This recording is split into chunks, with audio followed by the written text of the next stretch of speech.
Okay. So sorry about the delay. Technology and the Tita de Poets is not a thing. We have an ongoing joke about how many the Tita does it take to get a Zoom meeting started. So thank you for coming. Thank you for being here. I'm gonna start off with a poem, if it's okay with you folks. All the names. Quarantine Day 31. She knows all the names.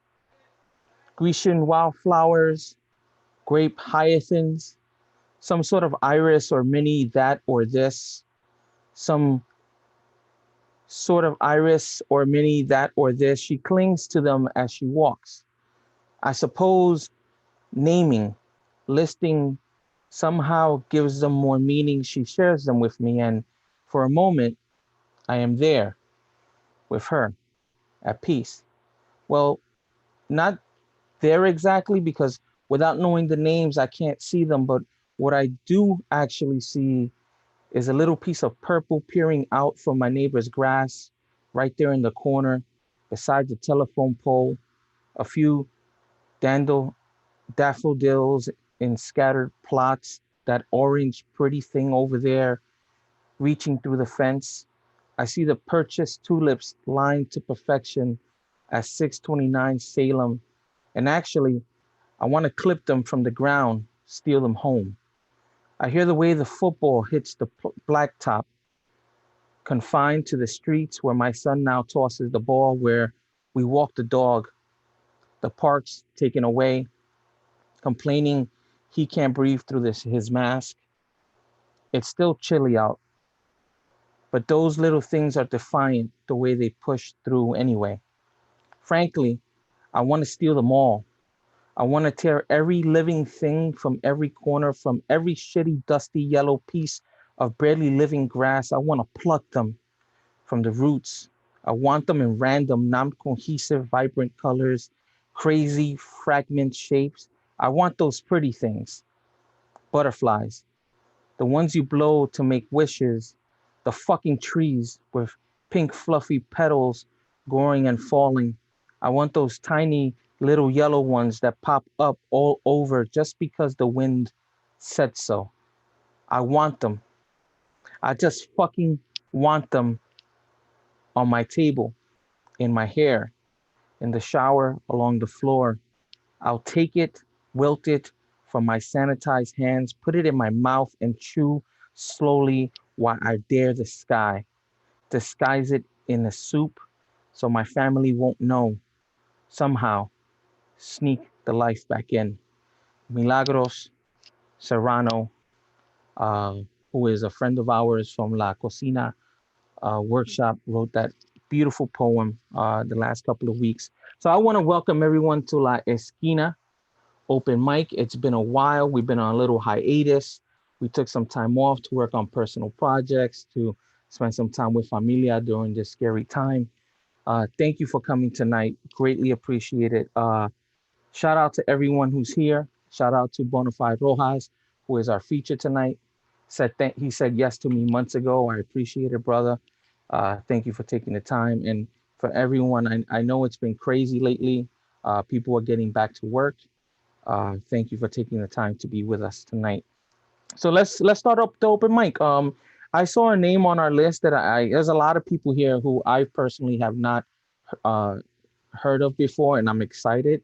So I want to start off with this young sister here. I saw her name and it called me. Violeta Orozco. Are you there? Hang on, yeah, I'm here. Okay, cool. Hi. Hi, how are you? Nice to meet you all. Nice. Thank you for coming by. Thank you for receiving me. It's I know Susana over there, so I'm really happy to see her. And I'm kind of new in the area, so I know Melissa. I met her last year, and I'm happy to meet all of you. I'm from Mexico City. I'm studying in New Jersey, and I have how many poems can I read? So I'm also nervous because it's been a while. So thank you for bringing that up. So let me just put some ground rules. Yeah. it's first of all, I want to know one thing from everybody, which is important. So if you can mention it either before or after, it would be great. Tell me what's bringing you joy lately. And with that, this is a safe space, so let's respect all the poets. We have, think Isa said 3 to 4 minutes each. So let's also respect the time so that, we have enough time for the future. So yeah, Sure. 3 to 4 minutes. Great.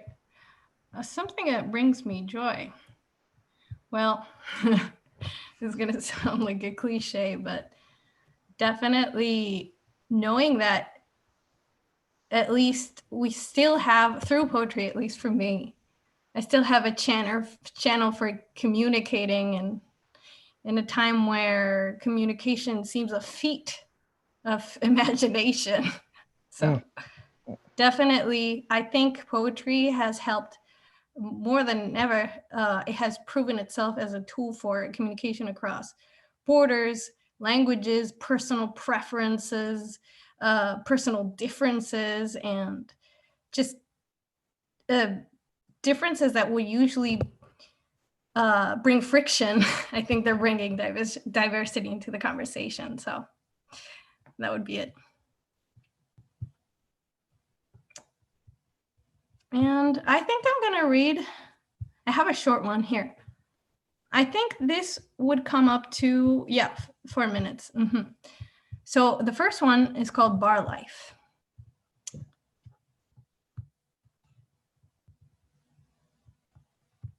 Bar Life. This is where it all started. A drunk guy buying a cheap beer for a sober woman who thought this time he might be conscious. This time he might really want her. This night was different, must be different, because all the other nights were exactly the same. I am done, she said. I am done with this. As she noticed the pattern on the wall, the thick vomit like a drawing, a masterpiece on the fluorescent dance of the music. I am done with them, she thought, the spent beer in her hand. And yet she waited for him. She hoped this time he might come back and buy her another beer. This time, at least, a better one. And the second one, I don't know if you guys can hear me well, because I heard some feedback, but you can hear me well, right? yeah, you're fine. Okay. Yeah. And the second poem is called Gunshot Number One. We're leaving history, I thought as I saw him walk off my lawn, the crime scene emptied. I heard the car take off into the rainless afternoon. I never went back in his body. That bar, I don't want to find him anymore. Repeat history. We never talked of all the nights and days, of things lost inside ourselves. You were too empirical, pragmatic, to believe in vague things like unclear feelings, too Cartesian to conclude without facts. So you would shut up for hours at an end, shut me up like a door of skin and wire that would only open at your sesame. You didn't even have to say, don't speak. I just knew you did not want me to talk. And after all, we had the bed, that common ground, a common language. And wasn't that enough? I thought each day and mumbled to myself, repeat so I would feel less uneasy in case that you would ask, or cry myself to sleep and feel all right the morning after, then greet you smiling, asking nothing, saying nothing, until we crumbled into the bed of blades, thinking they were rosebuds, yes, to couch our silence, thinking we would rewrite words with noises, override feelings with a strange language of hands.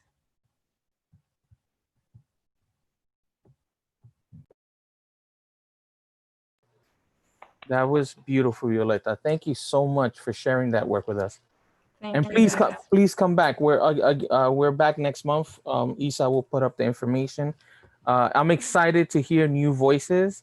So thank you for sharing that. Greatly appreciate it. All right, so I'm gonna keep it moving. I saw a brother here. Let me see. Where is he? There he is. I missed him. He's wearing this really cool hat, and I'm digging it. So next port to the mic is Tony Aldorando. Let me know if I pronounce your name correctly, Tony. Aldarondo. Aldarondo. Got you. You got it. You got it. And look at that butterfly. Nice. What makes me happy is Boricua's doing poetry and my two kids and being able to do Zooms during this thing. So you guys and meeting new people, my first time, and it's an honor to be here.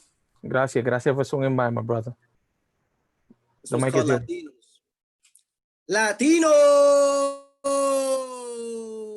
Latinos are the colors of the rainbow. I said the rainbow, yo. Latinos are blanquito, negrito, trigueñito, and afro. Afrolistic, realistic, simplistic, always mystic, always real, really real, sometimes too real, always told we love to steal. So some Latinos become violent. So violent, we grow violent, and almost everyone we know's violent. Others become angered. So angry and angered, some have become endangered. Or misinformed, uninformed, and uniformed into the penitentiary, right into the next century. Others misinformed, uninformed, and uniformed into the war, turned into Uncle Sam's whore. Latinos, I can't take it no more. I said the U.S. military, well, we're first on the front lines, first to die, then we have to bury. Have you seen how many Latino soldiers are in your national cemetery? We're used in the U.S., abused in the U.S., confused in the U.S., and told we are less in the U.S. Come on, system, confess. We've been infected, rejected, corrected, and almost never elected, yet always selected to clean. Those pissed on urinals and shitty stalls. We are the Latina nannies that wipe the mierda out of El Presidente's grandchildren's drawers, then kiss his ass to cut his grass for a visa pass. Latinos are immigrant slaves with eyes open wide and no place to hide. Latinos risk their lives to reach the U.S. and can't come inside. Latinos are young men and women who serve this country with pride. We're here, there, and everywhere. Tall, short, bald, and even Indio looking with long hair. We rock the baggy pants, love music and dance, and we're born to romance. Latinos can become what we dream if given a chance. Nosotros somos músico and a whole lot more. Like Emmy, Grammy, Oscar, and Tony Award winner Rita Moreno, El Gran Combo, Willie Colon, y Mr. Hector Lavoe. Latinos are stars, sports stars, movie stars, and superstars like Celia Cruz. Latinos influence people around el mundo like Orquesta de la Luz. Latinos are united farm workers, teachers, preachers, activists, poets, Borinquen, Puerto Rican, New Yorker poets like Bonafide, Rojas, y Miguel Piñero. Y nacimos fuerte hasta la muerte, como los macheteros. Somos doctores y profesores de colores y ingenieros. Gente como Clemente de los mejores peloteros. Somos jíbaros de la montaña y nacimos todos salseros. Ay, mis Borinquen, cómo yo te quiero. Te llama Puerto Rico, pero no hay mucho dinero. Te amo y me encanta. Y en el nombre de Dios y poesía, Puerto Rico se levanta. Thank you. Mi hermano, te botaste, coño. Nice. Thank you for sharing with us, my brother. Appreciate that, man. Thank you. All right, so we're gonna keep it moving. Next forward to the mic is a brother from the community, Osiris. You ready, brother? Yo, what's good? What's good? Over there next to his pool and shit. You can hear me? You could go. We got you. All right, cool. Um, I don't know. I guess I haven't wrote in a while. So some of my newer poems have been like erotic poems. So I'm gonna kick one of my joints that I did recently. Um, Anybody that's a little sensitive might need to close their ears. Uh, Give me a minute.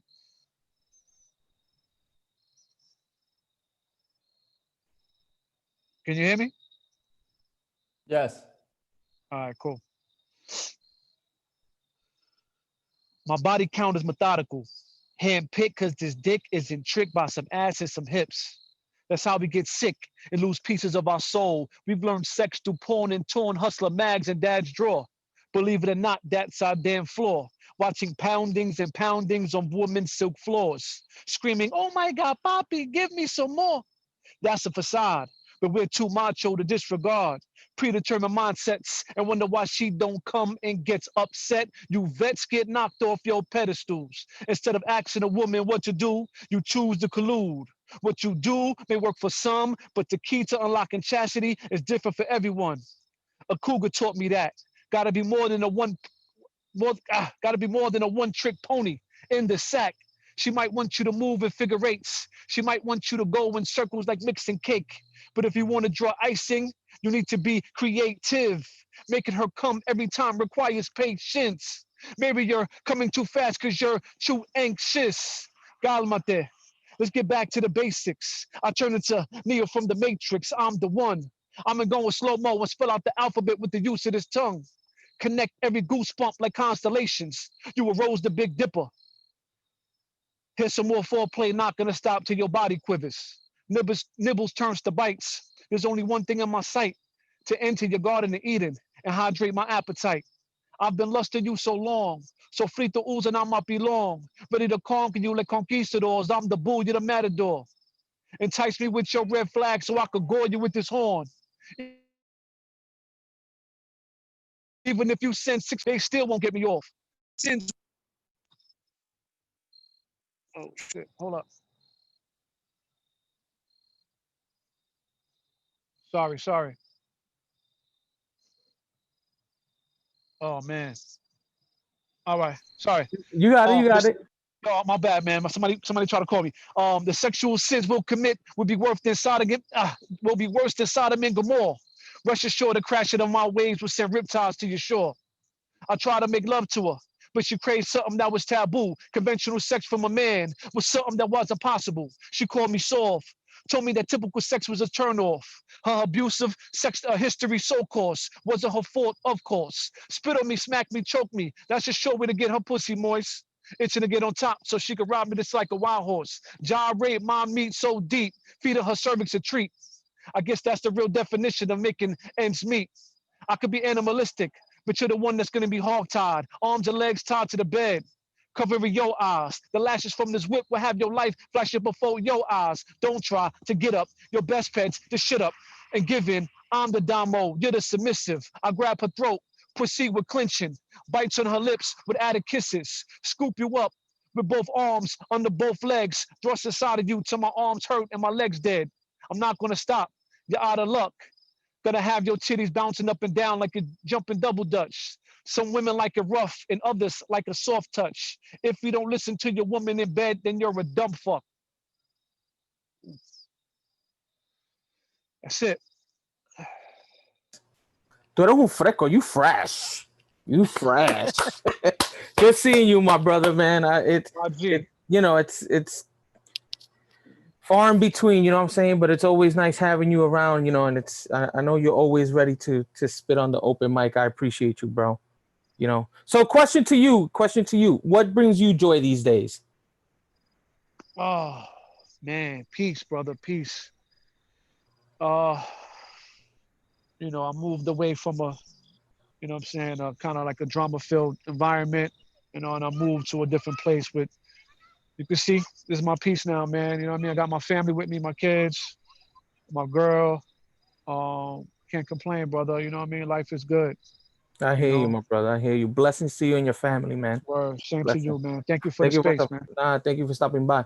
So next poet to the mic. As I'm looking through this list again, new names. I do apologize if I don't pronounce your name correctly. Please uh, tell me how to pronounce it. Susana Paravel Pere. Pretty close. Pretty close. Can you help me pronounce it? How do you pronounce it? Susana Praver Perez. Perez. And the reason why I ask is I'm very sensitive about my name because my name is Mario and it's not Mario and I know it's petty, but my name is Mario. That's the name my mother gave me. So I make sure to let people know that you pronounce it Mario. So that's why I ask. That's beautiful. Yeah. Gotcha. So the floor is yours, my sister. Oh, thank you. What brings me joy is this. I am just in the last few months, like I met Violeta in Mexico in un festival called Comala. I met El David in Chicago, and I'm sitting in Oakland, California. And this has just been such a blessing to know the larger poetry world. And this brings me great joy. And I'm going to read a poem that takes us to San Francisco. And actually, Bonafide, I heard you read on 24th Street in San Francisco a couple of years back, remember? And so this takes place in that street where I first heard you read. And it's a homage to a literary lounge where I met Tony, my brother. And we've been bopping around poetry blends since. And this is called On a Mission, Homage to La Lunada Literary Lounge in the San Francisco Mission District. I balance on metal teeth of a rising stairway, slow motion serenade, cellos echo in a train station cavern. The teeth tuck themselves behind concrete lips and spit me into a plaza filled with fruit and flowers and a preacher screeching, "En el nombre de Dios." A packed McDonald's holds down one corner, Taqueria San Jose secures another. Men with calloused hands eat food spiced with richness of their roots on tables topped with oilcloth and bare bulb loose, while the gentry devour the neighborhood by candlelight and white linen. But I am not here to eat. I came to follow the moon as it scurries up lampposts, runs along phone lines, alights on a cloud like an eagle with a snake in its mouth. I follow the serpent, slither down 24th Street under a blue moon, supermoon, blood moon eclipsed by the sun. Mission musicians Chato Gutierrez and John Santos sit in a mural above House of Breaks. Lowriders fist bump with a nod. I pass Burbuja's Lavanderia, where overworked mothers wash clothes dragged down from overfilled flats while their children draw dreams on cracked sidewalks. I finally arrive at my Mecca, early. This is the only place in my life I arrive early. I gaze to the diamond shapes of the security gate at rows of chairs, can almost taste the pregnant air like a snake, like a bruja, like a poet with words on my tongue. The doors fly open and I flow in like water to a low spot, but I am on a high. I'm all adrenaline and dragonflies and those sparks that leap between synapses. Tú sabes. I sit beside homegirls who pump poems out of fire hydrants, spray stories that hang in the air like gossamer. Brothers born and raised in this barrio bounce words behind their backs, dribble and pass, shoot a three-pointer from the rear, slam dunk their verse. A sister sings her truth, rings rafters in those tender places we hide inside. Tú sabes. Walking to the train in the dark, the neighborhood's in a different mood. The bookstores and fruit stands are tucked in for the night. Guys with tight jeans and gaudy voices spill out of corner bars. The fluorescent light and ranchero music streaming out of Taqueria Vallarta is pumped up like it's wearing 6-inch heels. But I'm wearing sensible shoes and a full moon illuminates my steps. I spout poetry to myself like a lunatic, figure no one's gonna bother a loca alone in the night. McDonald's is still open. A man wearing a loincloth and yellow flowers in his matted hair steps into the chilly air, a red heart painted on his bare chest. Maybe he's un loco de verdad, or maybe he's just like me in camouflage. We meet eyes, exchange a good night, and I descend into the station. Mission accomplished. Gracias. Ay, Susana, thank you. I don't know if you guys are following the messages going back and forth in the group, but your imagery, your words, they're beautiful. I really enjoy listening to new poets and the beauty they bring to the spoken word. Thank you so much for that. Thank you. Really appreciate it. Okay, so I'm everyone's good. I'm having a good time so far. I'm very excited. Next poet to the mic is our brother from Chicago, El David. I'm gonna give you a couple more minutes. Let us know what's happening up there. I know you have your own open mic. I know it's coming up on the 19th, I think. So the floor is yours, my brother. What's up, Papa? What's going on, man? First of all, isn't Susana amazing? Oh my God. Yeah, she's dope. So we have an open mic coming this Saturday, right? Yep. This Saturday, 19th, with Nia Andino and Janelle, Cloyd, Oyande, and it's gonna be based on the Dueños de los Dos Aguas, the Yemaya and Oshun. So it's gonna be a dope night. I hope you guys can come check it out. Facebook R&B Poet Society. Go there, you can find out all about it. And what brings me joy is my family. I got my newborn coming in November, and my little boy right here getting me hooked on Pokemon Go. Keeping that. So I'm just gonna go into it. And shout out to Bonafide. Bonafide, you got the red socks on? You kidding me? Of course I What? did. Get out of here. What are you What? talking about? The socks ain't going nowhere. I'm telling this you. guy- yo, I'm you a die with red game. socks. You are true to your game. Home. See, Just- you don't just- even, I don't even have pants on, man. I'm You like, thought he didn't have those socks on. You know? holy shit. All right. Many struggles ago, Africa landed on Puerto Rico. Shackled bodies held on to life through turbulent suffering, guarding the light, the asher in their hearts and ori. Midnight blue, beautiful, onyx magic suppressed, outlawed, but never destroyed.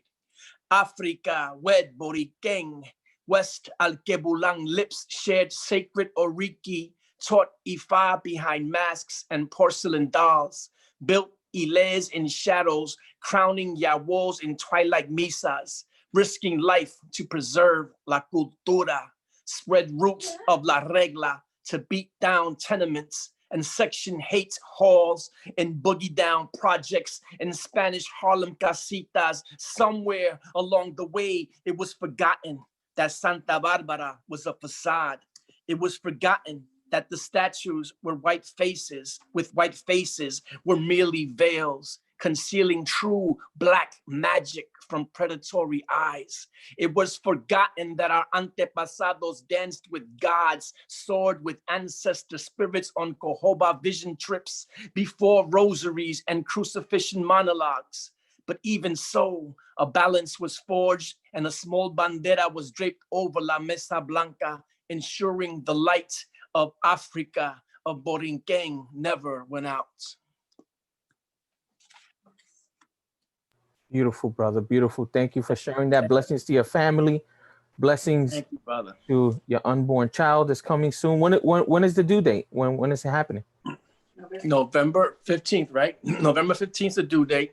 And look at it, it's right around the corner. And that piece, by the way, was from my latest book, Growing Up Rican. And don't forget to cop that and to get Bonafide's book. Can you see that? Can you see that? There we go. Got you. See, that virtual background be messing with you. Think you just took a tab or something. Got you. Gracias, mi hermano. Gracias de nuevo, sinceramente. Okay, so the next poet to the mic is an amazing poet. I met her at the Lit Crawl a couple of years ago, and it was my honor. And you know, she's been doing amazing things. Next poet to the mic is Melissa Castillo Planas.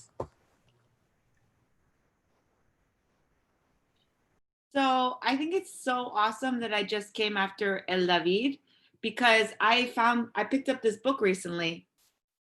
I don't know if you see it. It's the BX Files, edited by El David, and I was reading it with my students at Lehman College, and we're doing a class on hip hop in the Bronx and also poetry in the Bronx, because hip hop is poetry.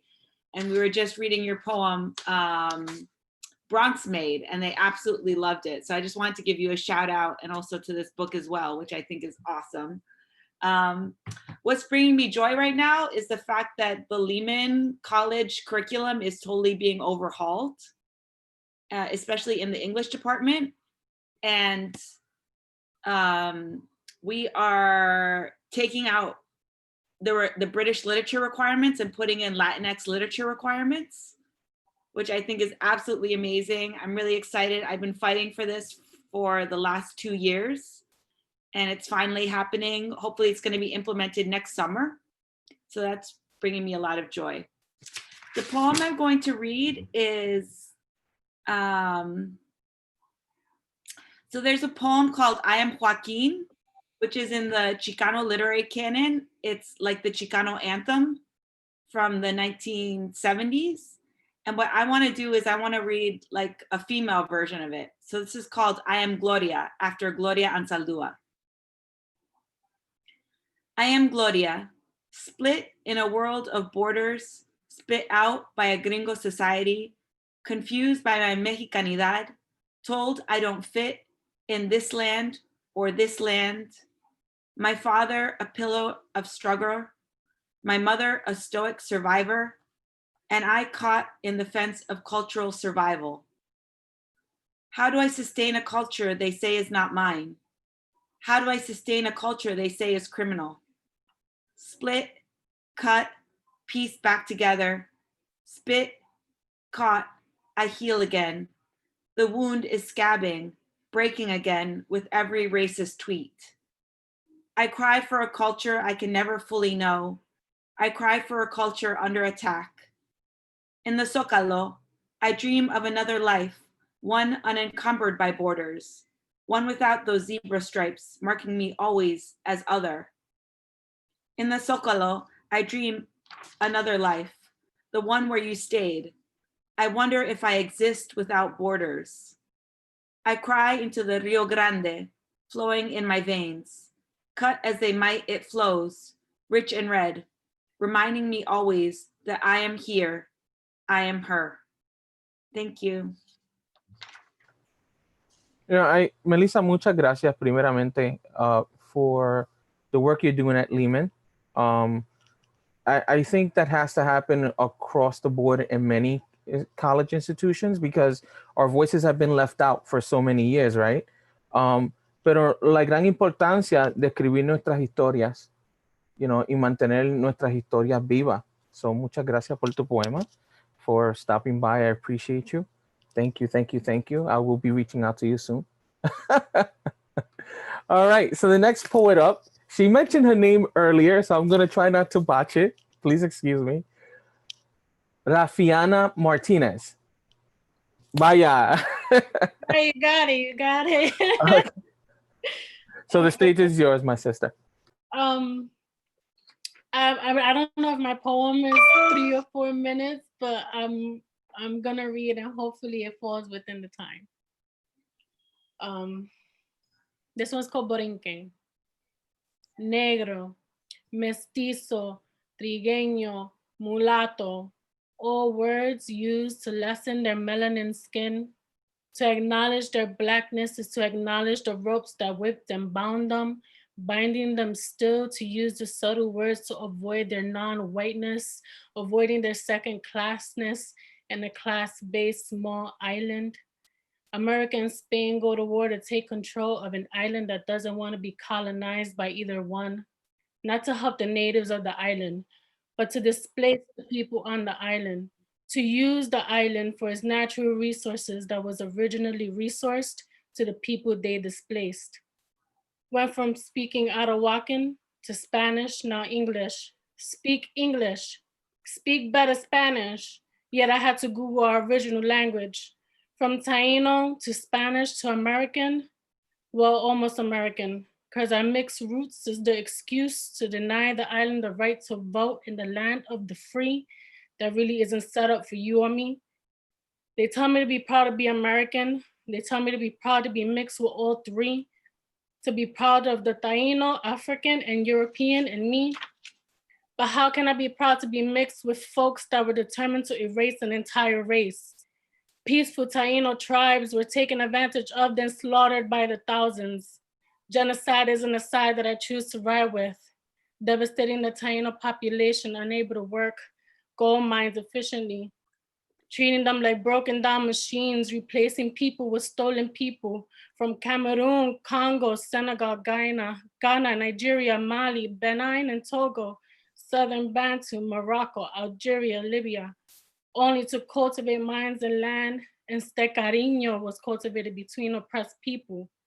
Spaniards so blinded by hate, unable to see the love fostered with slaves. That's right, you're branded slaves because you felt they weren't worthy of names, igniting what happened in 1527 when Africans bravely planned the first successful slave rebellion.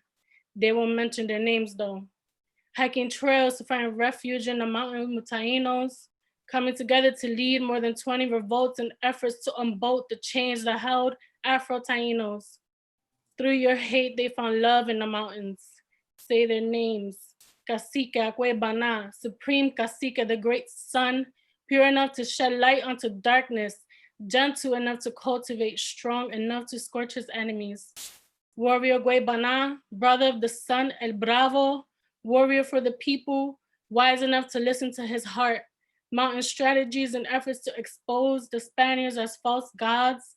Men just like his enslaved brothers and sisters, a warrior for freedom, leading revolts to unchain humanity. Pedro Mejias, who fell in love with Cacica Yuisa, a freed slave turned conquistador, loving a chief Taino woman, the indigenous Romeo and Juliet. Two sides that hate each other, sacrificing life for love. Marcos Cioro, Mario, Narciso, enslaved men wanting nothing more than freedom, assembled a rebellion to burn several sugarcane plantations, infiltrated by traders and bribed with freedom, essentially revealing their plan. Bribed with freedom? Freedom is a birthright. I guess when a person is desperate, they'll do anything, even turn on their own people, sentence them to death. I wonder why these men were named and not the ones who planned successful rebellions, attacked it, placing fear on other slaves in hopes to end rebellions and revolts. All these names that run through my veins, yet I had to learn it through Wikipedia.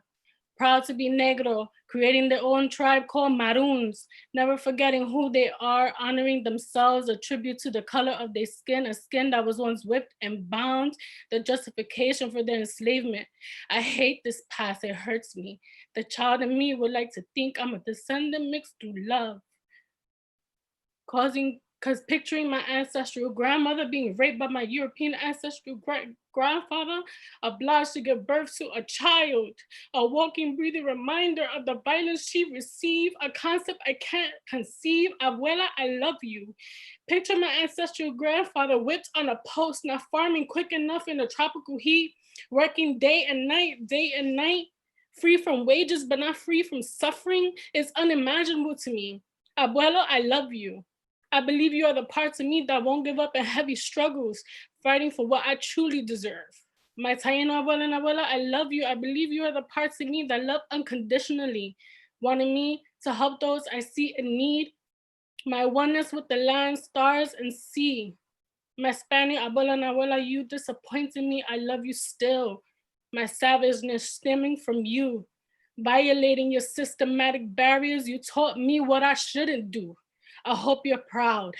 Mestizo, trigueño, mulato, negro.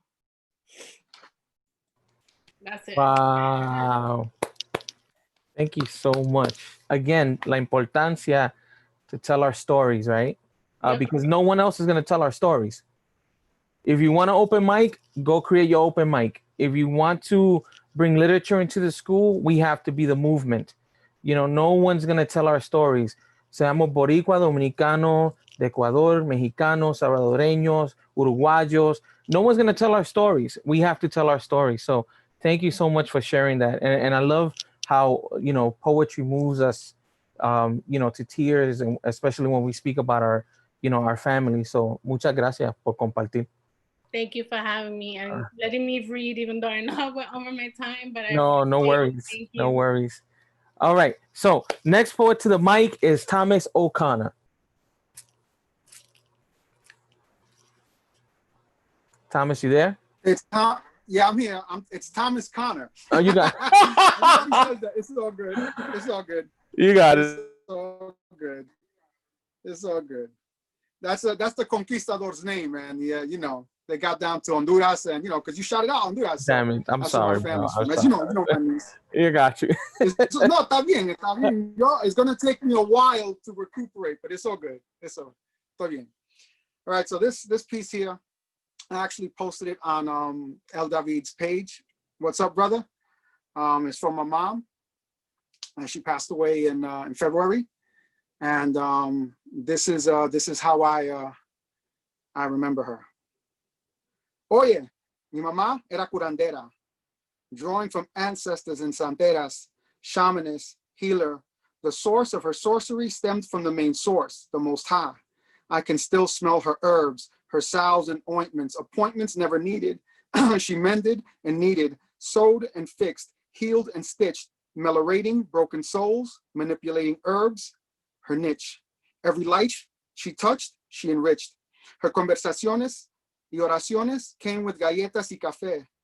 Family priestess, mender of flesh, reanimating, renovating, tackling sickness, curing it with every breath.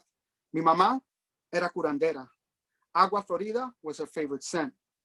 Chanting, dancing, praying, blessing, burning incense, conquering illness with prayers, hierbas y verbos.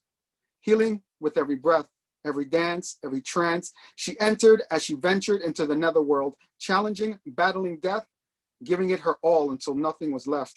Mi mamá era curandera, vanishing sickness and death. Her two-step shuffle juggled disease, personal demons, hers and her patients, exhibiting patience. She was grace under fire. She was and always will be our curandera, bendecida, fuerte y eterna. Peace. Thank you for that piece, my brother. Thank you for that piece. I appreciate you. Thank you. I'm gonna keep it moving. Next poet to the mic is Rayanne Chanel. Hi. Hi, welcome. Yes, thank you for having me. So what brings me joy is love. Love, amongst some other things, but we're on joy. So yes, what brings me joy is love. Yeah, thank you for hosting this open mic, and it is just a pleasure to be here.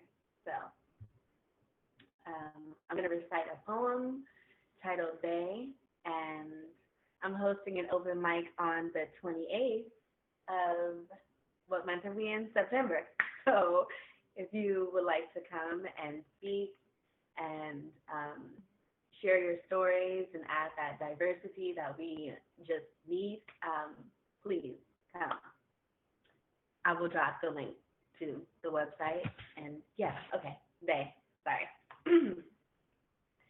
They say I'm losing my mind. For the first time, I'm in so much control.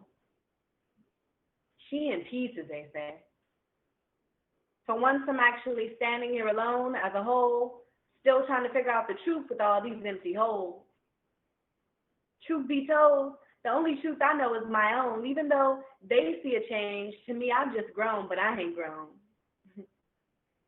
I'm just growing to realize that with life comes lies. Now they want to look all shocked and surprised. Well, surprise. Wish they told me when they're ready to take off that disguise. And yeah, it's true, I bought that dream shoot. I can't forget how it was sold. At some point, they will have to take initiative for the clay they were given to mold. It's all good, though, because everything is old and it just got old. I can't continue to play this game of life based off of they vet. How am I asking them if I'm there yet? And if I mess up and create debt, it'll be based off my hand, my bet, because they left or they'll leave, but best believe every goal I set for myself, I'm bound to achieve. And if I gotta sell myself, I promise to never sell myself shorter than I already did, tackle every hurdle, and live my truth instead of they failed because they ain't me. They don't live with me in my sheltered existence. I'm living for the future and they stuck in past tense. My whole life I've been trying to figure out what that got to do with me. Still, game of life, I choose to always be a good sport. Sometimes when I'm with my team, it's still going to feel like a one-man sport, but that's life. And what's life if I can't live? They always told me who to be, and I enjoyed every moment, but I got to look out for me. So just in case they still got me misunderstood, my mind still, I'm still, we still all good. Thank you. Yes. And again, if you guys can come to the open mic on September 28th, if you want to, I'll just drop the website. I'm doing a lot, collaborating with just a lot of people.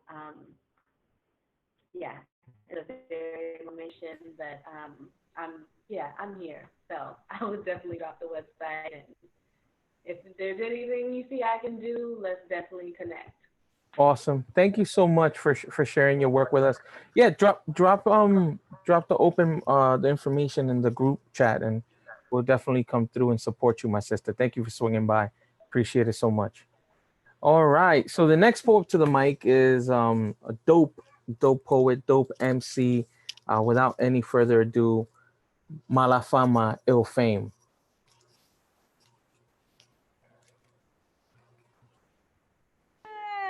What up? What up? How y'all doing? Yep. Can you guys hear me? Can you hear All us? right, perfect. Hold up.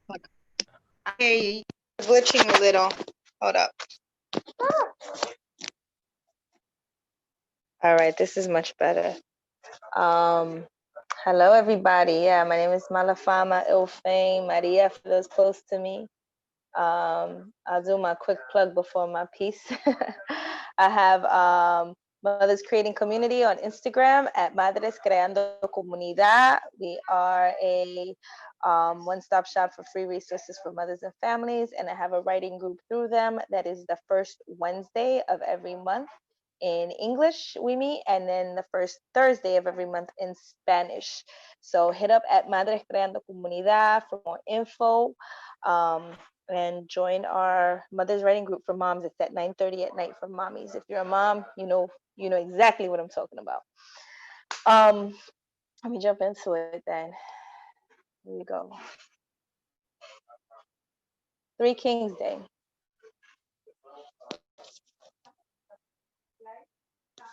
On January 6th, we celebrate Three Kings Day, the day that three kings traveled to visit and bring gifts to the newly born Messiah, a baby shower of sorts. January 6th, 3 months postpartum. No showering infants with gifts. No one asked, what should I bring? No one asked, does one king feel alone? No one asked, do your children feel less than royalty?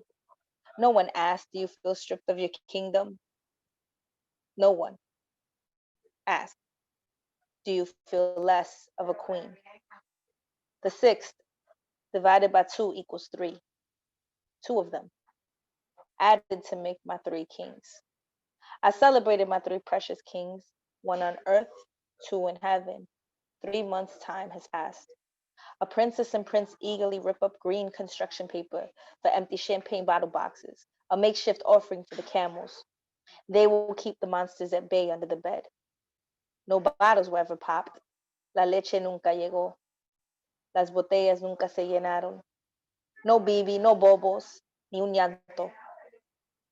I asked the 3 kings when they arrived that night, were you searching for a reason for the journey? Or were you on a journey for a reason? Whose story will we tell? What story will I tell? What star led you here? because my heart ached brightly for you both. I prayed for you both. Maybe I prayed to the wrong God, quizás. Or maybe God is king. But if so, aren't we made in his image? Tres Reyes Magos llevaron regalos para el niño. I pray that they gave you both the same royal treatment when you both arrived that night a few minutes apart, sleeping peacefully. My kings, my three kings. Thank you. I love you. Love you too. I miss you. Thank you for sharing Miss this. you too. I appreciate you so much. All right, so we're gonna keep it moving. And the next poet to the mic, and please excuse if I pronounce your first name wrong. Adeline Castro. Yay! All right, I said it right. Yes. As long as you don't call me Aladdin. Oh God, I get it. Okay, so I haven't done one of these in over a decade. And this is just something really short that I wrote yesterday, considering that it was 9/11 and there was a lot of stuff happening. So it's very short. It's a work in progress, and I hope you like it. What does it mean to never forget? When memory is elusive, when it's a cannon shot across the way, when it's a jab and a screech and a scream tucked away. What does it mean to never forget? When forgetting and drifting apart means partial survival. That's it. Wow, thank you so much for that. I was actually trying to avoid 9/11 yesterday. Um, but it's important not to forget. So, con pocas palabras se dice mucho, ¿verdad? Yeah. So thank you so much for sharing that. I appreciate you. it. Yeah. All right. Next poet to the mic is Rebel Poet, El Legendario. Thank you, thank you, thank you. Buenas noches, mi gente. Good evening. It's an honor and a pleasure to be here. What I'm grateful for is definitely family. During these hard times, I've been feeling all types of numb, feeling like,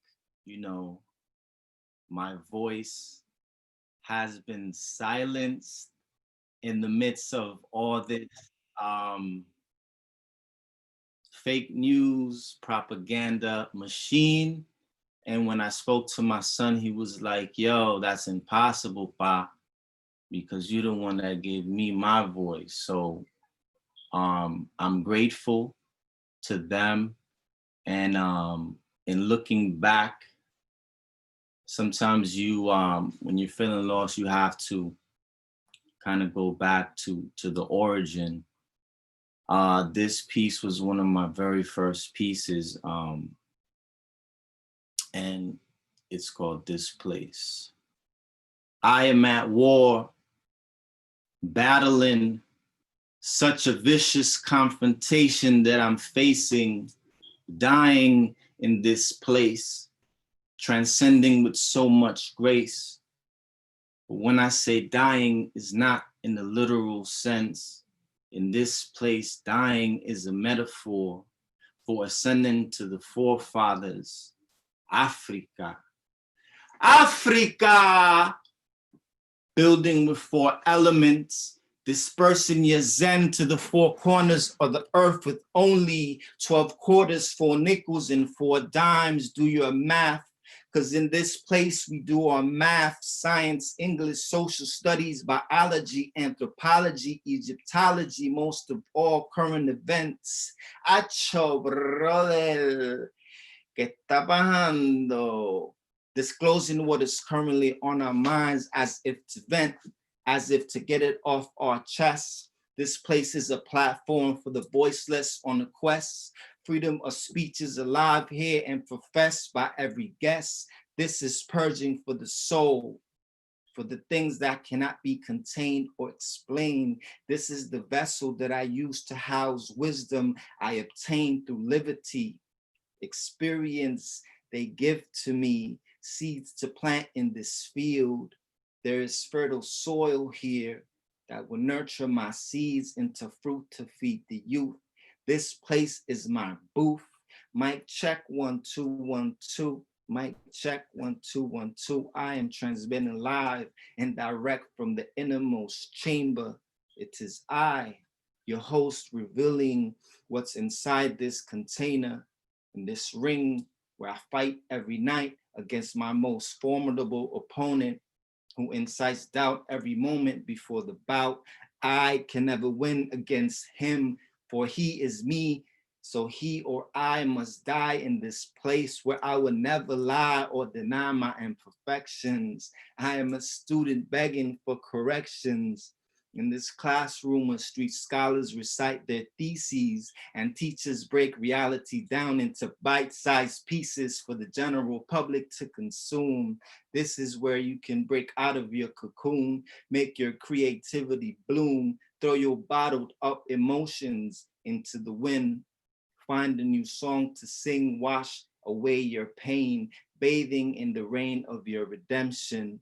For the things I seek, I shall speak with my ancestors' projection in the name of Awebana, Shango, Elo, Elohim, Jehovah, Jah Rastafari, El Shaddai, Yahweh Nisi, Yahweh Shalom, Allah Subhanahu wa Ta'ala, Krishna, Buddha, Dios Santo que estás en los cielos. Here you are invoked, here you are amplified, here you are personified through the sound of drums, through me, through you, through the countless others who have been here and those yet to come to this place, a stage, cage, realm, zone, home, venue. What is it to you, to me? This place is a battlefield, and I am at war.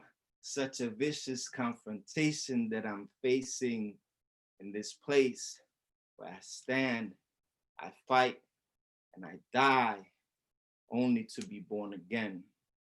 Thank you, mi gente. I love you. Oye, tú eres lindo, bro. Te botaste. Que te quiere mucho, Rebel. Me hace falta, brother. All right, awesome, bro. Yeah, and let's name those names. You know, let's keep those names alive. They're important. All right, next poet to the mic is my sister Josie Ortiz.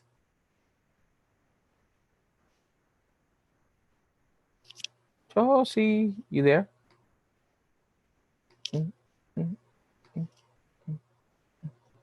Josie? All right, we'll get back to Josie. So next poet to the mic is my brother Vigo Hard. Brother, what's going on, man? Brooklyn. All right, bro. Here we go. And that's a hard act to follow, man. Rebel. Woof. Coño, he left it lit. All right, we're gonna try, man. We're gonna try. This is something I wrote when I returned from Ghana at 16. And you know, it was a pretty enlightening experience to be be out there and be a part of that. Gave me time to reflect on a lot of things, at that time. So this is a piece that's called I Should Have Said Yes. I should have said yes to all the opportunities I let slip through my fingers due to fear of disrupting the uncomfortable. Due to fear of disrupting the comfortable. I should have said yes when you asked if you had broken my heart into a million pieces. I should have said yes when you asked, is it over? I should have said yes when I asked myself for the 100th time, is the time now? I should have said yes for every time I said no to all those things that would have been so good for me. I should have said yes to all those hands that reached out openly to me when I thought I was out of reach. I should have said yes when my heart asked to freely speak. It's mine. I should have said yes to those who offered me their love and intimacy because they knew That's what my body and soul was longing for. I should have said yes to all those hugs I never felt I was worthy of. I should have said yes to all that love that I was never looking for. If that love should one day find me, now I know exactly what to say. Being that that was a short one, I'm gonna try to run through another one here. And, it's an oldie, but it's a goodie. It's called That Slam. What's slam? To me, that means going in hard, words exploding off your tongue, igniting the crowd like an incendiary device. From a mere spark to a roaring flame, painting with your voice, a verbal epic, concentrated and compressed into the realm of 3 minutes or less, grabbing the crowd by the throat the minute you open your mouth and never letting go until your last breath. That's slang. Painting a picture so eloquently detailed, verbally rendered in shades of every imaginable color, emotions gently blended or mixed haphazardly like debris swirling in a tornado hurled at us with a velocity to knock us the fuck out. That's slang. Bringing the pain, making some noise, a shout out to be heard around the world, your voice straining, veins in your neck bulging, mind exploding, just so that you can be heard. Escaping the monotony of your so-called life into a world of your own creation, a mental fortress built of your words carefully stacked, mortared in place, building blocks of your intellect, bonded together with your emotions to create your impenetrable silhouette. For even you can eclipse the sun, even if only for a moment, as you rip open your chest like ripe fruit, bearing your heart, allowing your soul to be all it can be. That's slang. When your words flow, spewing pure emotion, released like a torrential flood, we become washed away in your pain as well, feeling the wounds inflicted as they are described. We flinch as your words pierce our eardrums. When we hear your voice and words, they connect with our experiences, even the experiences we have yet to experience. Your words reaching out to us, touching us in ways that no one else has, or in ways that maybe no one else ever will. To me, that's slang. Muchas gracias, familia. Mario, I love you, bro. I love you, Vigo. Thank you, bro. Really appreciate it. All right, so I need you guys to put make sure you're sitting, you have your seatbelt on, you have make sure your hat is put on correctly because the next port to the mic is D-Bird, El Palabrero. Is D-Bird still here? D-Bird. Mira, oh, there you go. I'm here. I'm here. There he is. Mario, can you hear me? Mario, can you hear me? That's a literal question. Can you actually hear me? Hear I got you. We hear you, puppy. Got it. I enjoy moonlight walks on the beach, little whiskey, the blood of my enemies. Sometimes hanging out with familia and having a good time. My name is Jose Gastambide Núñez Ria Costa Suarez Ceja Bird, but this is entitled Vampire Hunter D-Bird. Imagine Lin-Manuel's Hamilton, all those beautiful black and brown faces playing masters. Hits you right here like a heart attack.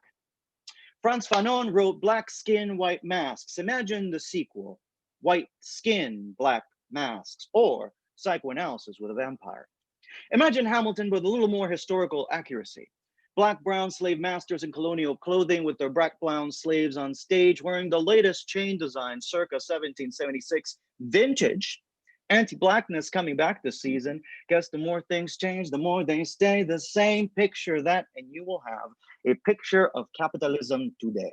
Excuse me, I meant cannibalism. Excuse me, I meant racism. Excuse me, I was right the first time. It meant racial capitalism, which is redundant. Just say capitalism. Save a few vowels, invest the syllables. Maybe you'll get a return on your bullshit with interest and a 401k. Get it? 401k. It's 401k, but now with more K, spelled Q-U-E, Q-U-E. Oh my God. Isn't it great when Puerto Rican poets sprinkle a little Spanish in there? Season the spice with authenticity, even though that's not our language either. Especially white Puerto Rican poets, makes you forget the whiteness and the wealth. Market it colonial spice for the colonizer in you. Taínos turn in their graves, rising. That is what we have today. We have it all. Latinx, Native, Asian American, millionaires, Black millionaires, LGBTQ millionaires, being girl, boss girl, yes, queen millionaires. We own them all. This is anti-racist capitalism. The best capitalism with a human, black, brown, queer, riot, girl face, the music playing at the end of prom. It's time to clean up the bodies, decorated in bullets, bruises, medical bills, debt, COVID. I buried my uncle virtually this summer. What sound does a hug make when you wrap arms where your grieving mother should be? Zoom, zoom, zoom. So long as all individual white people acknowledge their privilege, light a vela para los santos, and pray the racism away, it's okay. It's okay. They can keep their money. Buy another copy of White Fragility or Jess La Bombera's bibliography. They created both of them either way. Black bodies singing, dancing, dying, reciting in Boriquén, Brooklyn, Baltimore, Kenosha, Connecticut, Chicago, Chicago. Chicago, vete conmigo, pa' que tu cuerpo roce con el mío y haga fuego, pa' pega fuego a este sistema que me calienta, porque la cuenta de con Edison no la pagué, porque mi cheque no me llegó y los chavos no me dan. Y la piña está agria y mi lengua se seca, ansiosa por tus labios, quiero tus besos, me den shock en todo el sistema, pero no me toque el tema de las tarjetas de crédito que están maxed out, déjame tocar tu cuerpo para darte max love, y mira, no te vayas, chica, chica, no, chica, chica, no, chica, chica, no, chica, chica, choo, choo, goes the train going nowhere, making good time. Static Shock was a great comic book. The Shock Doctrine, a depressing read, wrote the story of my life. Imagine talking to his mom, asks what you do outside your day job. I tell her, oh, I'm an artist. Oh, my son is an artist. I ask, what's his name? Maybe I know him. Lynn. He has the show in the Heights. Maybe you've heard of it. I can't stop hearing 500 years of screams. White Puerto Rican skin, black masks. Taínos dancing areto. Whether born in Colorado, the Caribbean, or Castlevania, white skin cannot consume blackness without consequence. I say, let the sun rise and turn vampires into ashes. You're welcome. I don't know what to say. Oh, Daniel, thank you, my brother. I really appreciate you, bro. I appreciate your artistry. Should I say I'm sorry? No, no, don't ever say you're sorry for what you do. All right, so we're gonna wrap it up with our last poet before we get into our feature. Without this man, I don't know what I do. He is the artist director of the Títere Poets. He is also a mentor, a friend, family, Isa Guzman. Thank you so much, brother. Oh my God, so many good poems tonight. Thank you all. I'm just going to say it before Mario says it again. Thank you all for reading all these amazing pieces tonight, and thank you all for being here. I want to recite a piece for a sister who passed away this year. I think it's always good to remind ourselves and always good to remind the public in any public gathering we have that all Black lives matter, especially trans Black lives. This poem is a night poem. Night poem was inspired out of a prompt I got from another brother of the community, Rich Rial, writing out of a poem by Araceli Gourmet called Night for Henry Dumas. Her poem is about police violence. I take those poems, take a night poem as a kind of meditation towards some sort of social ill that's occurring to us today. And I had to write one for Ellie Che, who is a trans woman who passed away not that long ago, a couple of weeks ago. Night for Ellie Che. Ellie Che, April 10th, 1997 to 2020. Did not die at the ripe age of 35, but was swept by Atabe's waves at 23. Will be embraced by Yemaya on August 31st, who kept the earthly pearl of her life and made her infinite too soon. While Ellie likely thought about next month's rent, or how much the next procedure would be, or what next grief or elation to process, as her body changes into herself and is right now submerged in happenings yesterday, what happened tomorrow, what will happen now, under and above the night. Her face joins the faces of Alexa, E. Dustin Parker, E. Yampi Ojoko, E. Monica Diamond, E. Lexi, E. Johanna Metzger, E. Sarina Ramos, E. Leila Sanchez, E. Penelope Ramirez, E. Nina Pop, E. Helly J, E. Tony McDabb, E. Remy Fells, E. Raya Milton, E. Jalen Thompson, E. Selena Reyes Hernandez, E. Brian Powers, E. Blea Stone, E. Mercy Mack, E. Shockey Peters, E. Bray Black, E. Summer Taylor, E. Marilyn Cajalles, E. Dora Ova, E. Keisha Hardy, E. Aja Roan Spears, E. all the other names this year has claimed and will claim. And Ellie, you own the night in all its waveform, cartilage, and dream space light. You own the night knowing thyself. And you are still becoming.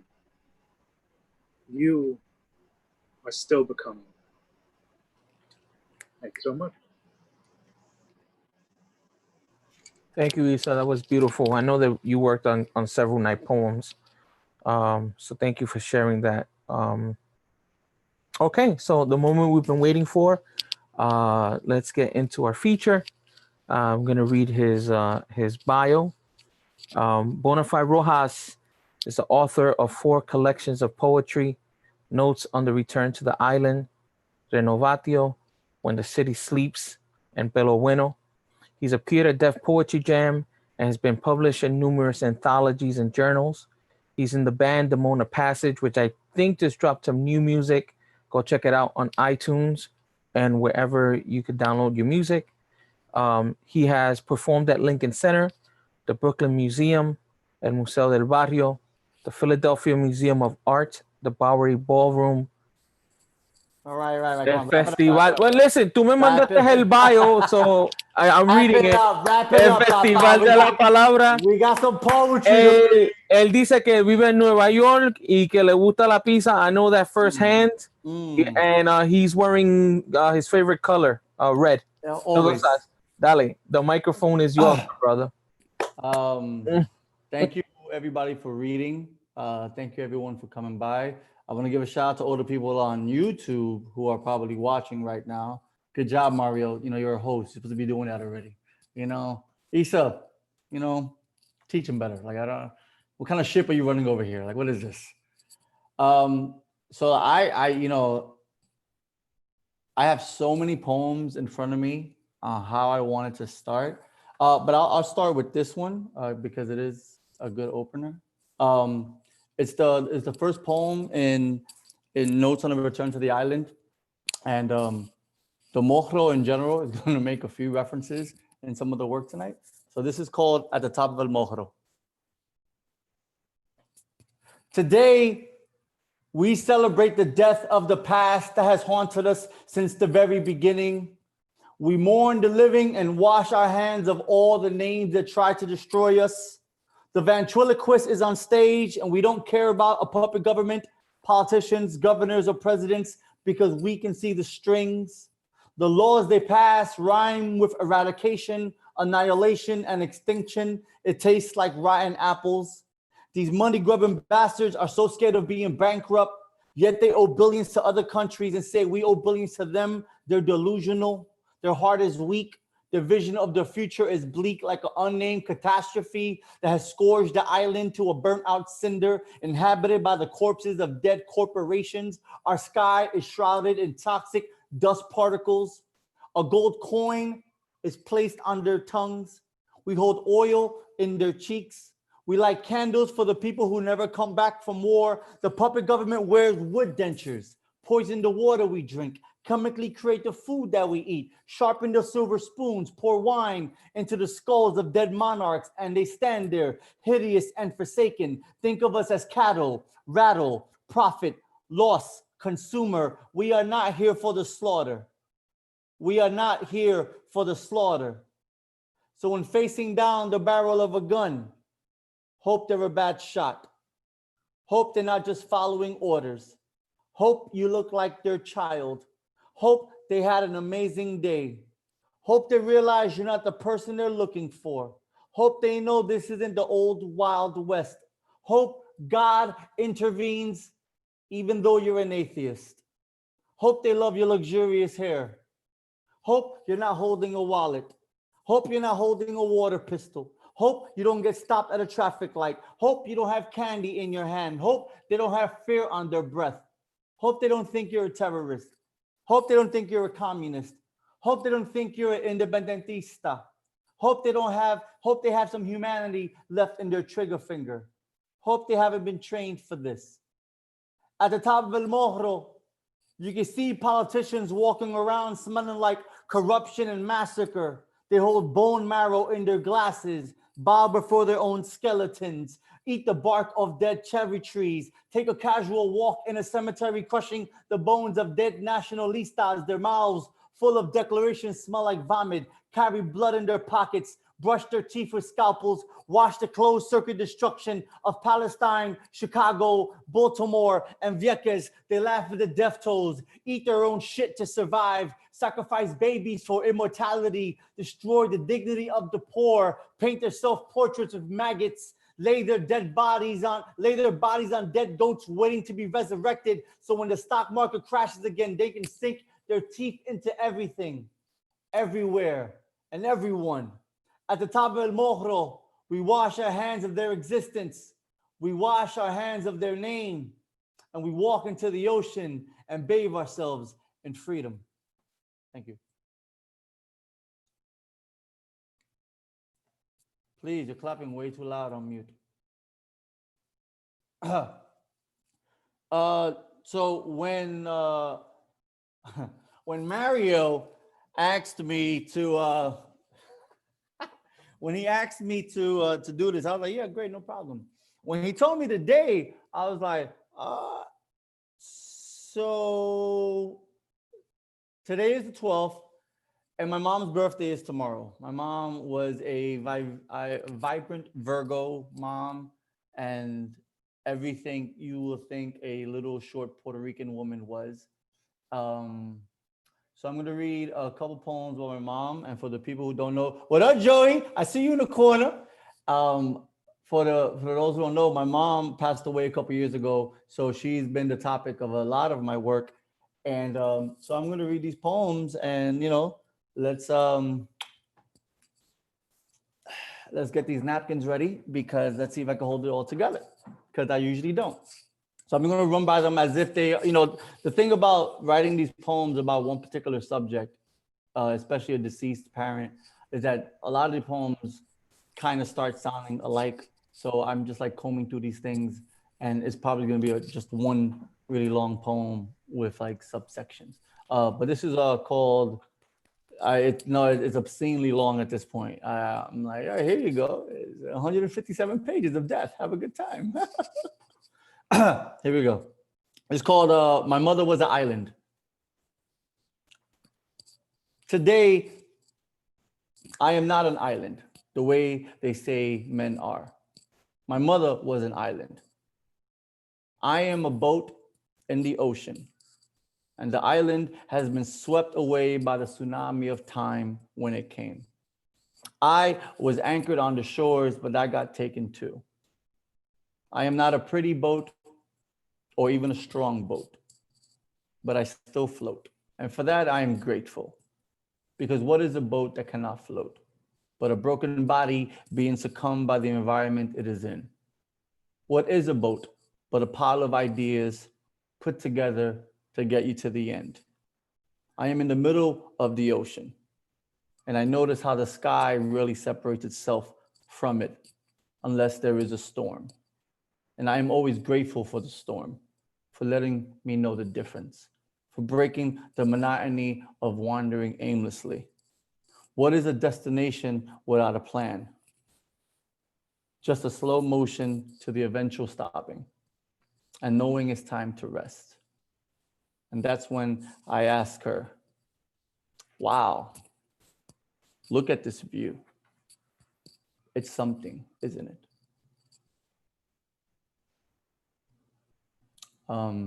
This next one is called Yesterday and Today.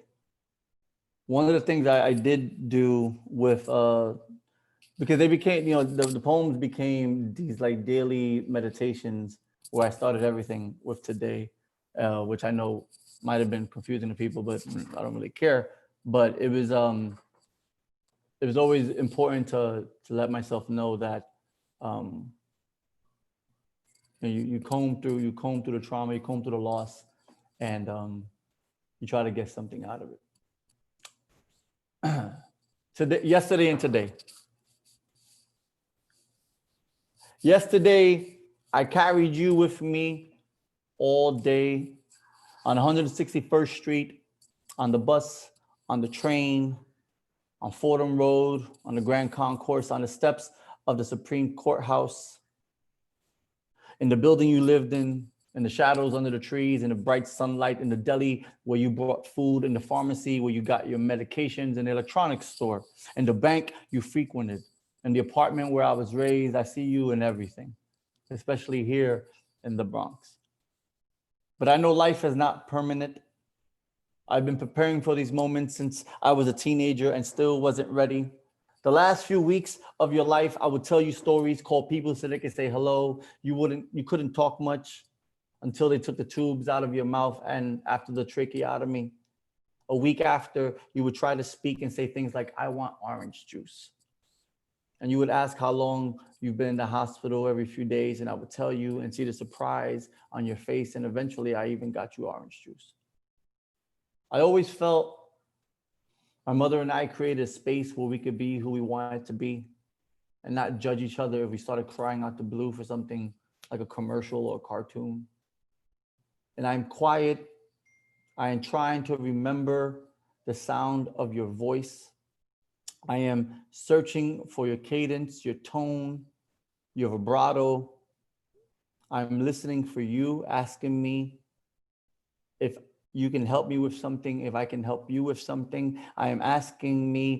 You are asking me if I've been eating, asking me one last favor, asking me about my son, your John, asking me if I got paid, asking me about the bills, asking me about my apartment, asking me about me, asking me when I'm coming over to see you, asking me what's wrong, asking me if I'm all right, asking Ma, I'm waiting for you to ask me anything. Today, I carried you with me to El Mojro, and I got struck with a flailing lightning bolt realization. It's hard to breathe knowing that I will never share this with you again.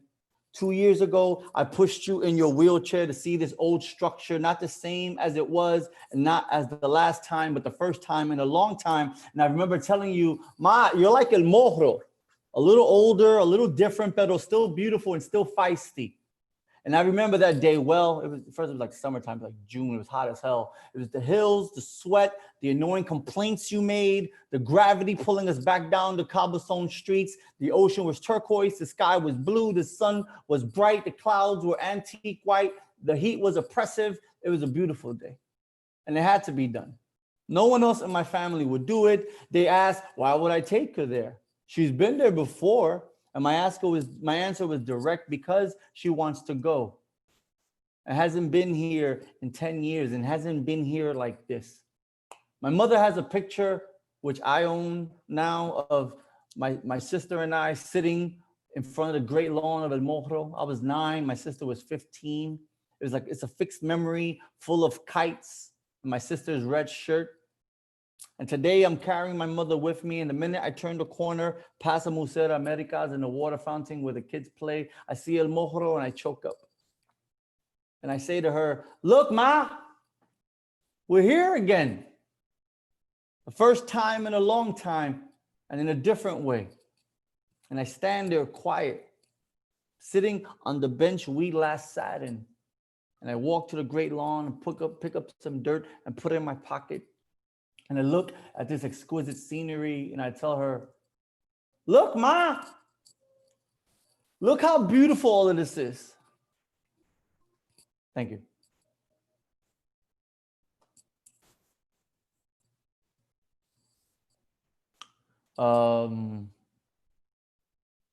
Joys, right? What brings us joy? You know, like it's always gonna be like my son, right? My son is a high school senior, and I'm gonna blow it up. No one here knows this, but Adeline Castro was actually one of my babysitters when my son was like two years old. And it's funny that we're here, which is always nice. Hi, Castro, how are you? And my son's a high school senior, and he is, he's a brilliant young man, and I'm always grateful for him. And music, right? Like when the record is out, I'm gonna be grateful for the music. The band put a song out a couple weeks ago called "Dance of a Nuclear Bomb." Please check it out on all your streaming services, so I can get like a percentage of a penny, which is always cool. You know, I'll get some Chinese food in a month or some shit. Right? Go to Bandcamp. I'll put the link in the chat. You know, like I'm just grateful for still being able to get up and like run upstairs and not feel pain in my body and shit. Like, okay, wait, I'm not there yet. I'm not there yet. That first day when it comes in, everything hurts. I go, okay, I am here. Where's my pain medication? Let's do this. I'll have pizza and ibuprofen. That's completely fine for me. I'm gonna read a couple poems. I don't know if most of you know, whoever been to a reading, you know I banter in the middle of all these like really seriously depressing poems. So here's another one. This one's about my father. It's called Last Night in Santurce. Last night, Santurce is a neighborhood in Puerto Rico, which is located in Barrio Obrero, which is located in San Juan. And you know, it's one of those neighborhoods that like everybody's from. You're like, so wait, every titere you know from Puerto Rico is from Santurce? Okay. I guess someone from Carolina, but they don't want to say that because Carolina has like nice houses and shit. That's what it is, right? But yeah, my father was mad. He was very Puerto Rican, very South Bronx, very Santurce. And he also passed away in 2012. Last night, I read in the same streets my father ran through. I imagine him con Rafaelito, Junito, Keko, and Georgie acting like fools with all the best intentions. I see them running down Fernandez Juncos posted up on the corner asking girls how was their day. I hear Junito be loud and obnoxious. Keko and Georgie lower their head, yelling at him like, mira, déjala. I see them waiting for the bus that will never arrive. I see them arguing over who smoked the last cigarette. I see them be wild and innocent, but get singled out, make the wrong decisions, develop the wrong vices. I see them fighting people who look at Keko wrong, who's always been the nicest one. I hear Rafaelito tell him he's joining the army. I hear the guilty and the gavel as Papi goes to jail. I don't even know what street they're on anymore. It looks like Avenida Ponce de Leon, but it could be Willis Avenue. The barrios de Puerto Ricos always have similarities. An army of banderas, the smell of café en la mañana, a cuchifritos on a corner, a bodega owned by Don Carlos, and salsa playing in the background sounds like Cheo Feliciano. So last night, I read in the same streets my father roamed through, and I see him in his youthful abrasiveness thinking he knew everything in the world, that he had everything planned out. And I want to walk up to him and tell him, mira papi, ten cuidado. And say it like he would know I was his son. Say it like I could change his future, even if it meant me not existing. I wanted him to have such a different life than he lived, like a character in a Garcia Marquez novel, but not a Greek tragedy or crime noir, but something magical. And I tell him, papi, there's so much for you to do in this world. Don't go out with your friends tonight. You me fella. Ask her what books does she like, pero stay home. Tell your siblings you love them. Play tag, pero don't go out, papi. Make better decisions. You're going to have kids that need your love. You still have time to change everything, to live a life that's beautifully amazing, to be left of everything you know. So last night, I saw my father in the streets of San Dulce, and I gave him a head nod, and I said, what's up? But he didn't see me. He was busy chasing the ghost of his future. He didn't see I had so much love and hope for him. He didn't see me at all. Thank you.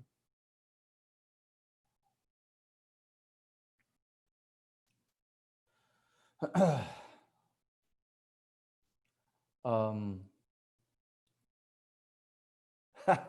right, let's see.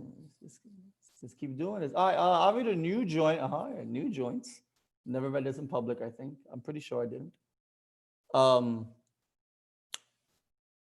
This is for all my fans of baseball. Si te gusta pelota, this is for all the Puerto Ricans, right? All Puerto Ricans. In a good and bad sense, kind of sad. This is called The Day Clemente Died. New Year's Eve, bringing in 1973 with a nice outfit on. Today was a nice day in New York. No rain, windy, felt like a finale, a good way to end the year. And then we turned the television on,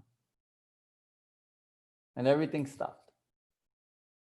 We were stunned, covered our eyes. The volume was turned all the way down.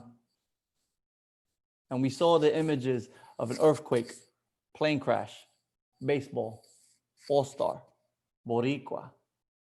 Last week, Nicaragua was hit by a massive earthquake.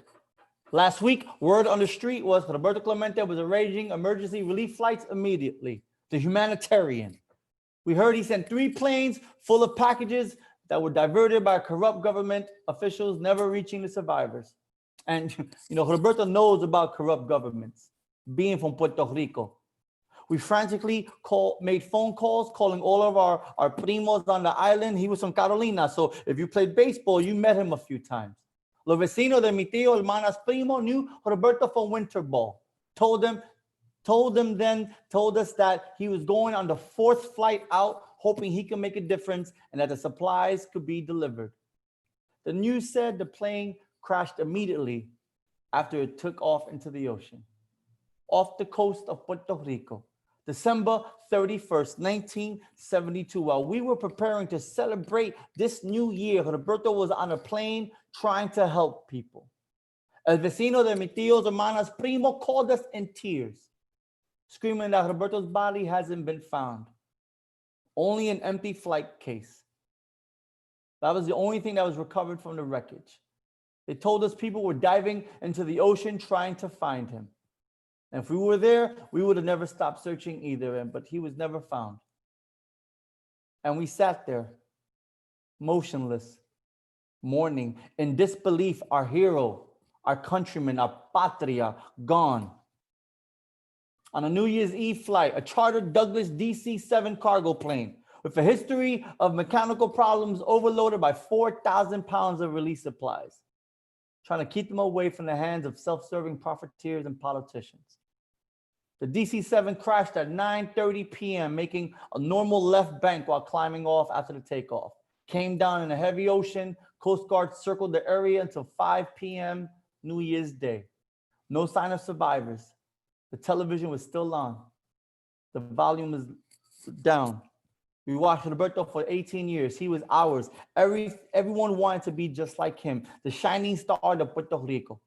The World Series champion, the humanitarian, El Negrito. The island was mourning. Everyone is mourning. And we will always mourn. Earthquake, plane crash, baseball, all-star, Boricua.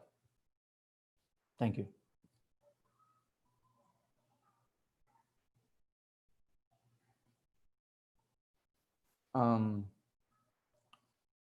This is called On the First Day of September. In two parts. Two parts ran 3 years apart. Part one. My son starts high school next week. I just watched a video of him when he was 7. This is the first August he wasn't in New York. I am a train wreck of emotions crashing into the ocean. Irony. My son is a teenage daydream, and I am searching for all his childhood toys so they can give me his private conversations. What would Batman say? What would Ben 10 say? What would his cello say? What would his guitar say? I am on the outside looking in, misdirected at the state line. I have 2 guitar picks, a Majin Buu figure, and tomorrow in my pocket, and I want to give them all to my son. This young boy whose voice has changed, this young man whose hands are as calloused as mine, but hopefully not his heart, hopefully not with me. He's very gentle and sweet. He's the most amazing song I've ever heard. Part 2. That was written in 2017. This is 2020. Today, my son starts senior year. Online, in distance, in the middle of a pandemic, in the middle of his teenage years. I ask him, how does he feel? He says, fine. And his young adult voice hasn't had a young boy voice in a while. All the voices change after. The last few years have been quite a whirlwind. This year is the epitome of deconstructed plans. I am still at a loss of words, don't want to say the wrong things, just want to talk to him every day. I wonder what his cello could tell me now of my son on the brink of a whole new adventure. Adulthood is arriving soon. I watch a video we have singing Across the Universe, and my mother is on the couch. And even though she is in pain, that is one of my most cherished memories. We are an everlasting echo, repeating in my head, overlapping with ums and grunts. I look at my left hand and caress these calluses. I wonder, does he do the same? What melody does my son hear when he thinks of me? Thank you.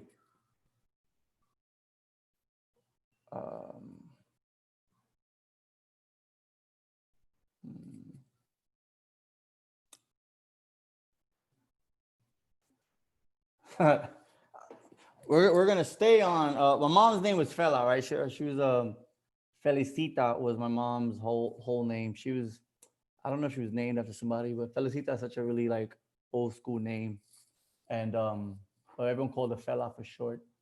When I was 13, my mom had a heart attack, and we ended up we spent New Year's Eve that year in the hospital, and that was like the realization that she didn't have the best health. But because of that, it became this mandatory thing that we spent New Year's with her all the time. I think maybe I missed one New Year's Eve, you know, and mind you, I'm telling you all this, and I'm probably it's gonna be in the poem too. I spent one New Year's Eve one year.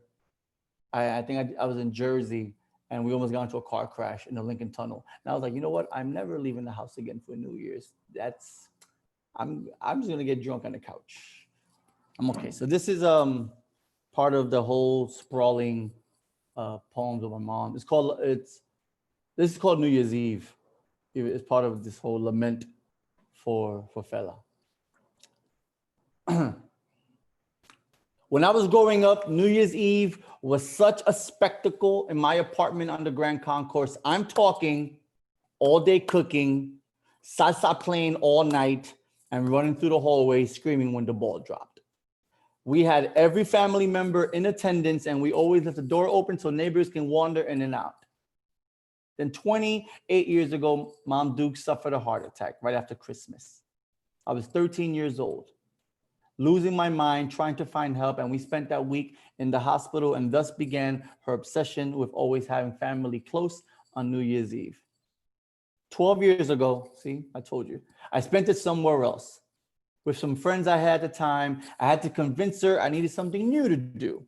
So I spent it in New Jersey, out of all places, facing Manhattan, and almost got into a car crash in the Lincoln Tunnel on the way back to New York City. And I'll never forget how I felt when I got back home. 8 years ago, my son was in New York celebrating his last New Year's Eve before his summer visit started. It wasn't a big party, just a few of us, but she was so happy to have him there. She had her black dress on and her tight little haircut. I see that smile that she had in her photos. It's burned into my memory. 2 years ago, I was in her house. It was me, her, and my grandmother, who really looked like she wanted to be anywhere else. That's a whole other series of poems. I spent nearly every New Year's Eve in my mother's house. Whether it was 50 people or 5 people, I was always there. But last year, today, my mother was in the hospital. She was there over a month already. I took the bus down to see her. It was freezing and snowing in New York. She texted that I could stay and come another day, and I refused because if the roles were reversed, nothing would have stopped her. I arrived in the middle of the night. She was unconscious almost the whole time I was there, but then right before the ball dropped, she woke up, looked at me, smiled, and grabbed my hand. I spent New Year's Eve and New Year's Day with her, trying to make her laugh and keep her optimistic. Today, I'll spend it in my friend's house with a family I've known over 30 years. Probably one of the 3 families my mother would ask about. This is my first New Year's Eve without her. And honestly, I would give anything to see her in that new dress with her new haircut, eat her grapes, drink her champagne at midnight, hug her, cry, and hear her say, "Happy New Year's, Pops. Thank you for being here. I love you." Thank you.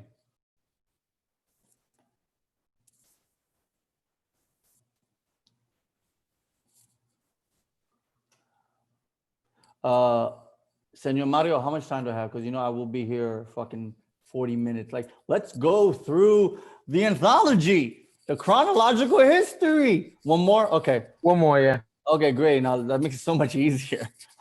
Let me wrap these 35 poems up into one poem. Like, yeah, the graffiti and Puerto Rico go together, I'm telling you.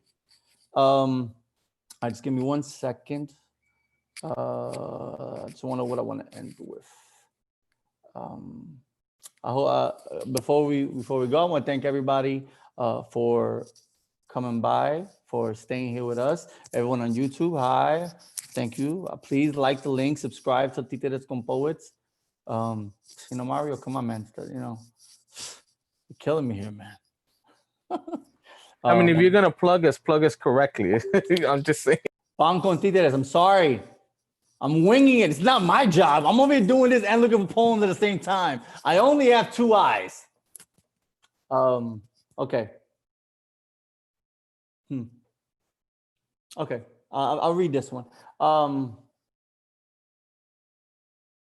So, you know, death has been this,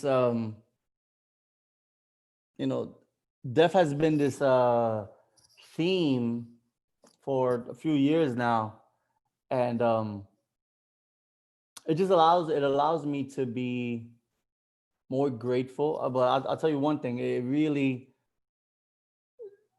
puts you in a position of thinking about your mortality. And for me, it's thinking about what legacy means and what am I leaving behind, especially for like my son, right?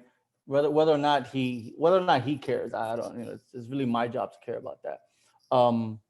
But so a couple of months ago, a professor, an old colleague of mine, Miriam Jimenez Roman, right? I believe that, yeah, Miriam Jimenez Roman, she passed away.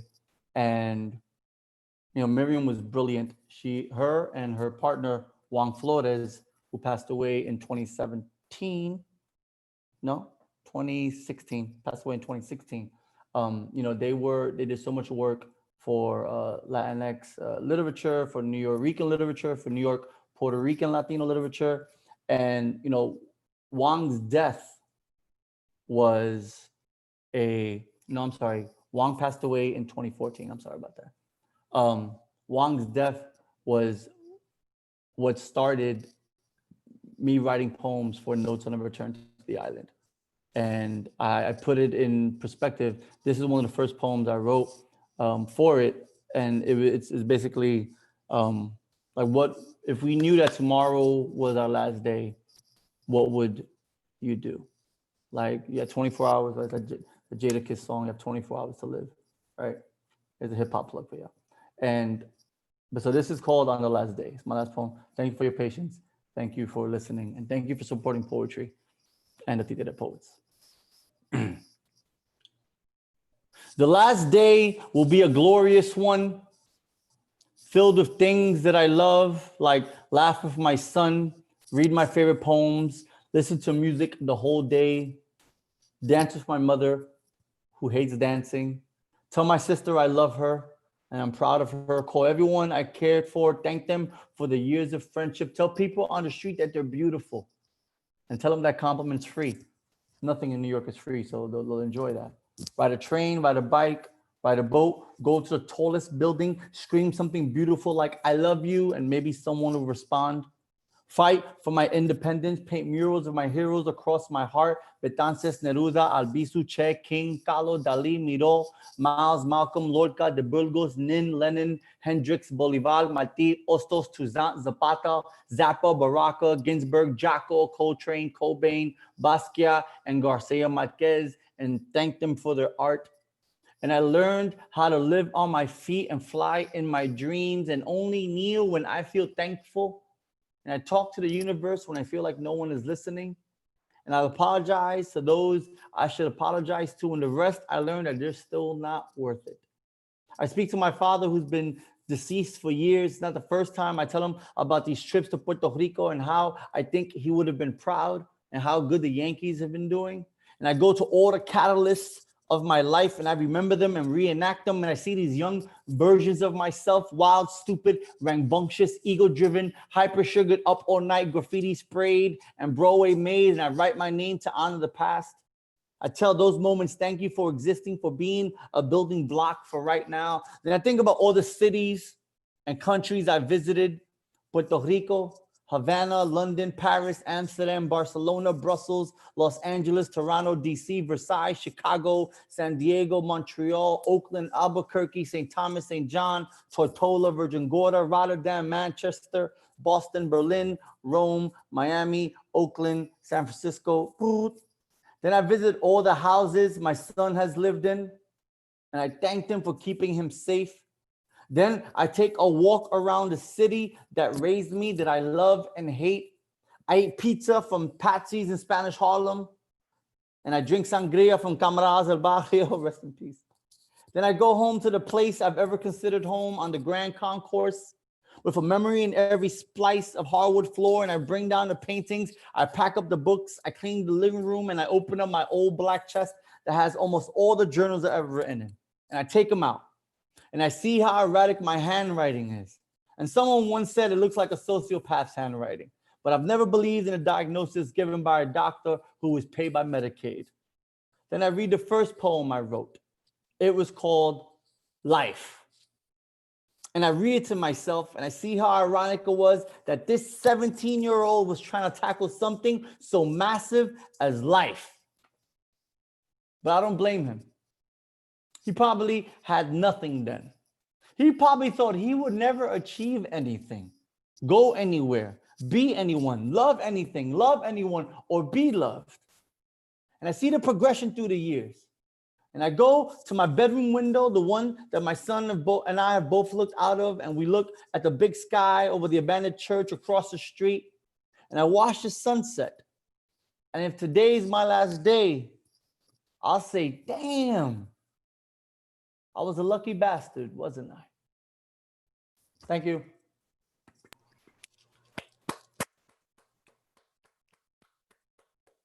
Shout out to Bonafide Rojas for spending time with us. Muchas gracias. Buenas noches to everyone. But before we go, check out the Mona Passage on iTunes. My brother has some dope music. Also, if you want to follow us, you could catch us on Facebook either La Cocina or Pan con Títeres. On Instagram, it's on the Títere Poets. Thank you again. We have a podcast called Pan con Títeres you could download, which we're going to start up again. So thank you so much. Take care. The next La Esquina open mic, I think it's October 24th. And the feature would be an amazing new up-and-coming poet and visual artist, Edis Morales, or I Am, as she's known. So thank you so much. Buenas noches, and stay safe. Take care, brother. All right. Bye, guys.